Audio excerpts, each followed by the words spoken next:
घर पर पड़ा है एयर फ्रायर और खाने का मन कर रहा है पाव भाजी का, तो बाहर से पाव को नहीं लाना है बल्कि अपने एयर फ्रायर में बनाना है। कैसे बनाना है चलिए बताती हूँ। साथ में कुछ टिप्स एंड ट्रिक्स भी बताऊँगी जिसको फॉलो करना बिल्कुल भी नहीं भूलेगा। तो चलिए अब हम करते हैं वीडियो को स्टार्ट और बढ़िया से इन लादी पाव को अपने एयर फ्रायर में बनाते हैं। तो लादी पाव बनाने के लिए सबसे पहले तो आपको यहाँ पर लगेगा 1 कप गुनगुना पानी।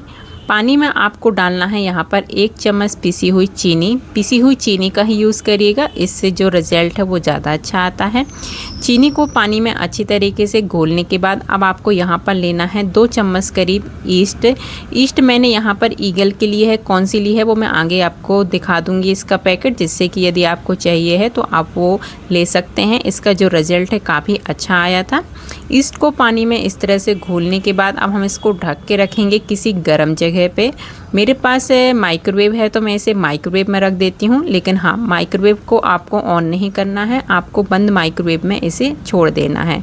अब मैं आपको ईस्ट दिखा देती हूँ। तो ये देखिए, ये रही हमारी ईगल की ईस्ट। आज मैंने इस वाली ईस्ट का यूज़ किया है और इसका रिज़ल्ट काफ़ी अच्छा था, तो आप चाहें तो इसका यूज़ करके जो पाव है वो बना सकते हैं। अब हम यहाँ पर ले लेते हैं एक बर्तन और साथ में छन्नी में आपको डालना है 2 कप मैदा डालने के बाद अब आपको इसमें ऐड करना है नमक आपको उतना ही डालना है जैसे कि हम पराठा या पूड़ी में डालते हैं। तो यहाँ पर मैंने स्वाद के अनुसार नमक ऐड कर दिया है। अब आपको मैदे को छानना है। अब मैदे को छानना ज़रूरी है, इसे बिल्कुल भी स्किप मत करिएगा, ठीक है। तो जैसा मैं स्टेप बाय स्टेप बता रही हूँ आप प्लीज़ रेसिपी को वैसे ही फॉलो करिएगा, आपके पाव बहुत ही ज़्यादा अच्छे बनेंगे। अब यहाँ पर मैंने 3 चम्मच कॉर्नफ्लोर लिया है और 3 चम्मच ही मैंने यहाँ पर मिल्क पाउडर का यूज़ किया है। इसको भी हम छान लेते हैं।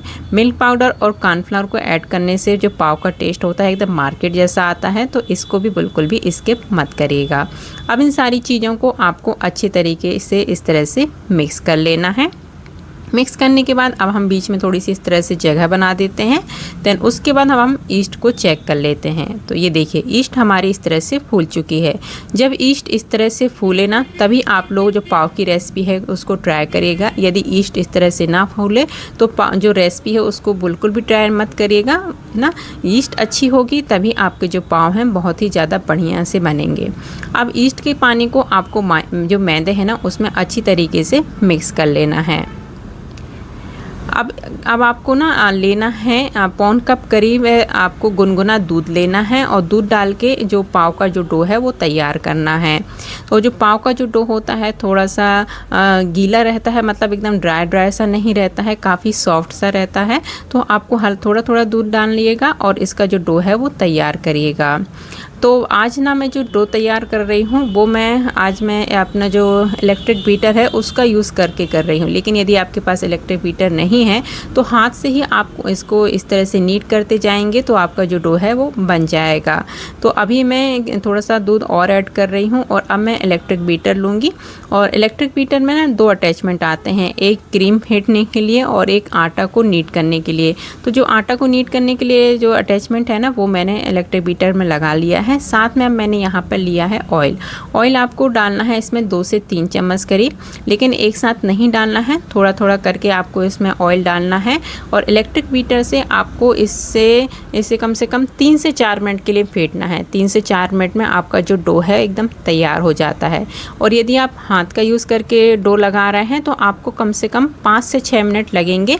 आपको बहुत अच्छी तरीके से आटे को एकदम खींच के एकदम इस तरह से चिकना करना पड़ेगा। जिस तरह से आटा भी चिकना दिख रहा है ना, वैसे ही आपको अपने जो आटा है उसको करना है।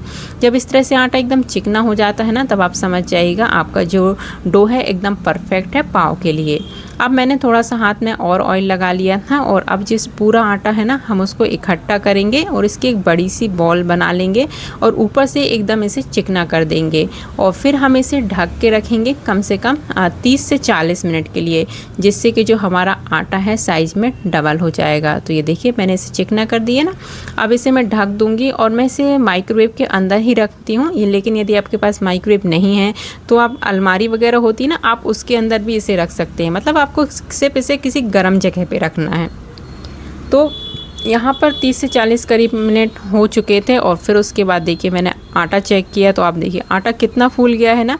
तो बस आपको इस तरह से आटे में पिंच करना है और इसमें जितनी भी हवा भरी है उसे निकाल देना है। और फिर हाथ में थोड़ा सा ऑयल लगाइएगा और जितने बड़े साइज के आपको पाव बनाने हैं उसके हिसाब से आप इसकी जो लोइयाँ हैं वो काट लीजिएगा। तो इस पाव के ना बनते हैं 8 पाव, लेकिन हमारा एयर फ्राई इतना बड़ा नहीं है तो मैं 4-4 करके बनाऊंगी। और साथ में मैं ना जो एयर फ्राई में जब पाव बनाती हूँ ना तो वो मैं एक केक के टिन में बनाती हूँ, क्योंकि वो केक का टिन ही मेरे एयर फ्राई में सेट हो पाता है। तो ये वाला टिन है, मैं इसमें ही बनाती हूँ। तो उस टिन में मैंने थोड़ा सा जो ऑयल है वो लगा लिया है। अब आपको यहाँ पर जो पाव है वो बना लेना है। ध्यान रखिएगा जो पाव है ऊपर से एकदम चिकने रखिएगा। जब इस तरह से ऊपर से पाव चिकने रहते हैं ना तो इसमें अच्छी तरीके से हवा भरती है और हमारे जो पाव हैं एकदम फ्लफ़ी बनते हैं। तो ये देखिए मैंने हाथ में थोड़ा सा और ऑयल लगाया है और इसे एकदम चिकना कर रही हूँ।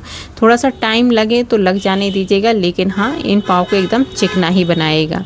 तो बस हमने पाव बना लिए हैं इस तरह से, और इस तरह से बना के हम इसे अपने केक टिन में इस तरह से रखते जाते हैं। तो ये देखिए बढ़िया से हमारे जो बाकी जो पाव हैं वो बन चुके हैं। अब आपको इन्हें फिर से ढक के रखना है कम से कम 10 से 15 मिनट के लिए, जिससे कि ये और भी साइज़ में थोड़े से और बड़े हो जाते हैं। तो इसे मैं फिर से माइक्रोवेव के अंदर ही रख देती हूँ। देन उसके बाद जब 10 से 15 मिनट हो जाएं फिर आपको अपने एयर फ्राई को प्रीहीट पे लगाना है। अब यहाँ पर आप ध्यान रखिएगा, आपको अपने एयर फ्राई को 170 डिग्री पर 10 मिनट के लिए प्रीहीट पे लगाना है। बहुत से लोगों को ओवन की आदत रहती है और वो एयर फ्राई को 180 पे लगा देते हैं और फिर जब इसमें पाव बनाते हैं तो पाव जल जाते हैं। एयर फ्राई की जो कुकिंग होती है थोड़ी फास्ट होती है, इसलिए इसका जो टेम्परेचर है आपको थोड़ा ओवन से कम रखना पड़ता है, इसलिए आपको यहाँ पर 170 डिग्री ही सेट करना है। देन उसके बाद मैंने यहाँ पर पाव चेक किए थे तो देखो पाव कितने बढ़िया से फूल गए थे ना। तो बस अब आपको थोड़ा सा दूध लेना है और दूध को ऊपर से इस तरह से ब्रश कर देना है, जिससे कि जब ये पाव कुक होंगे ना तो इसमें एक अच्छा सा गोल्डन कलर आ जाता है। और इतने देर में हमारा जो पाव है ना जो हमारा एयर फ्राई है ना वो प्रीहीट हो चुका था। और फिर मैंने यहाँ पर फटाफट से यहाँ पर थोड़ी सी ऊपर से तिली लगा दी है। तिली आपके पास हो तो लगाइए, नहीं तो आप इसे स्किप भी कर सकते हैं। तो बस चलते हैं अब हमारे एयर फ्राई की तरफ, क्योंकि हमारा एयर फ्राई हो चुका है बढ़िया से प्रीहीट। अब आपको जो पाव हैं उनको यहाँ पर अपने एयर फ्राई में रख देना है। बहुत से लोग डायरेक्ट पाव को एयर फ्राई में ही बना लेते हैं उसकी जाली में रख के, पर उससे रिजल्ट इतना अच्छा नहीं आता है, इसलिए हमेशा किसी भी टिन वगैरह में रख कर ही पाव बनाएगा। अब आपको यहाँ पर टाइम लगाना है 20 मिनट का। 20 मिनट में हमारे जो पाव हैं वो बहुत अच्छी तरीके से बन जाते हैं। तो यहाँ पर देखिए 20 मिनट करीब हो चुके थे। देन उसके बाद मैंने पाव चेक किया तो ये देखिए कितने बढ़िया से हमारे पाव बन चुके हैं। यहाँ पे इनका ऊपर से कलर देखिए कितना बढ़िया सा इसमें कलर आया है। जो एयर फ्राई में है ना और जो पाव होते हैं वो 15 से 20 मिनट में बन जाते हैं, इसलिए इससे ज़्यादा इन्हें एयर फ्राई में कुक मत करिएगा, नहीं तो जो पाव है वो जल जाएंगे। और जब पाव गर्म रहे ना तभी आप इसमें ऊपर से थोड़ा सा बटर या घी लगा दीजिएगा, जिससे इसमें अलग सी चमक आ जाती है।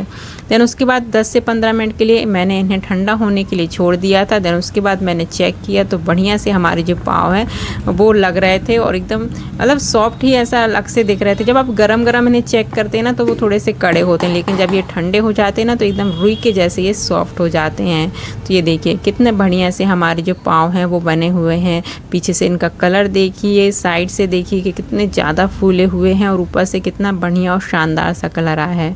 तो आई होप दोस्तों आप सब लोगों को ये रेसिपी अच्छी लगी होगी। यदि रेसिपी अच्छी लगी ना तो एक बार इस रेसिपी को अपने घर पर ज़रूर ट्राई करिएगा और आपके पाव कैसे बने वो मुझे कमेंट करके ज़रूर बताएगा। जैसे मैंने रेसिपी आपको बताई है वैसे ही आप लोग स्टेप बाय स्टेप फॉलो करेंगे ना तो आपके पाव भी इतने ही बढ़िया बनेंगे। एक बार यदि आप लोगों ने पाव को घर में बना लिया ना तो आप लोग सच में मार्केट से लाना भूल ही जाओगे, क्योंकि मार्केट के पाव इतने टेस्टी नहीं होते हैं जितने टेस्टी ये हम घर पे बने हुए जो पाव होते हैं। तो चलिए फ्रेंड्स, मिलते हैं आप सब लोग नेक्स्ट वीडियो पर। जब तक अपना ख्याल रखिएगा। Thank you so much watching my video. Bye bye.